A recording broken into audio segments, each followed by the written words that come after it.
ইন্ডিয়ার ৫০০ টাকায় ভুটানে কি কেনা যেতে পারে চলো দেখা যাক।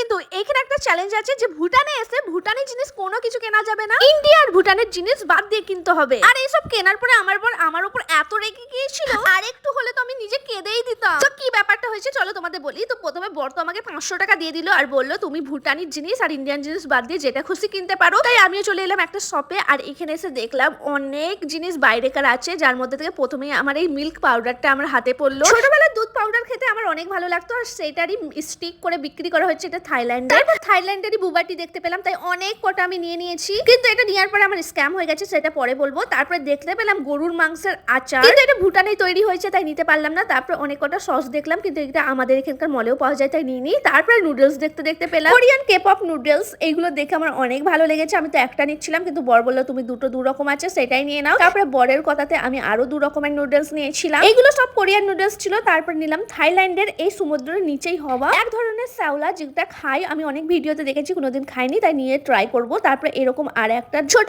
থাইল্যান্ডের চকলেট নিয়েছিলাম। তারপরে 2টো ফ্রিজ ম্যাগনেট নিয়েছি। আর এত কম জিনিস নেওয়ার পরেও না আমার একটু ভয় লাগছিল যে 500 টাকার মধ্যে হবে নাকি, কারণ এখানে অনেক দাম বেশি। তারপরে বিল করতে দিই, বিল করার পরে দেখলাম আমার বিল হয়েছে 1020 টাকা। 500 টাকায় তো আমি কিনতেই পারিনি। আর এদিকে দেখেছো সব দোকানে রাজার ফটো আছে, এটা ভুটানির রাজার ফ্যামিলি। আর আমার বিল দেখে তো আমার বর রেগেই গিয়েছিল যে এত টাকা শপিং করে নিলে, তোমাকে শুধু 500 টাকার বাজেট দিয়েছিলাম। আর আমিও তো ভয় খেয়ে গেছি বরের রাগ দেখে। আরে না এটা মজা করছিলাম। বরকে বললাম তুমি একটু নাটক করো তো আমাকে বকার জন্য। বর আমাকে কিছু বলে না, কোনো জিনিস কিনলেও কিছু বলে না, এটা শুধু বর নাটক করছিল। এই দেখো নাটক করার শেষে আবার আমাকে নিজেই কফি খাইয়ে দিচ্ছে। আর আমি যে বুবাটির স্যাচেগুলো নিয়েছিলাম আমি ভেবেছিলাম হয়তো রিয়েল হবে, কিন্তু ভেতরে না পুরো জেলি ছিল, খেতে একদম বিচ্ছিরি ছিল, দাম অনেক ছিল, তবু আমার একদম ভালো লাগেনি। আর কি নিয়েছি তোমাদের দেখায়, এই দেখো সব একে একে আমি দেখাচ্ছি কি নিয়েছি। আর ভুটানে এলে না তোমরা অনেক থাইল্যান্ডের, হংকং এর ওইসবের জিনিস পেয়ে যাবে। আর নেপালে গেলে তোমরা অনেক কোরিয়া আর চায়নার জিনিস পেয়ে যাবে। আগের বার যখন আমি ভুটানে এসেছিলাম না, অনেক কটা হংকং এর নুডলস নিয়ে গেছিলাম, যেগুলো খেতে একদমই বিচ্ছিরি ছিল, তাই আমি এইবারে কোনো কিছু হংকং এর জিনিস নিইনি। আর এই দেখো এইটা আমি বাড়ি গিয়ে ট্রাই করে তোমাদের বলবো কেমন খেতে লাগছে। আমি কিন্তু প্রথমবার ট্রাই করবো। আর এই দেখো বিল কিন্তু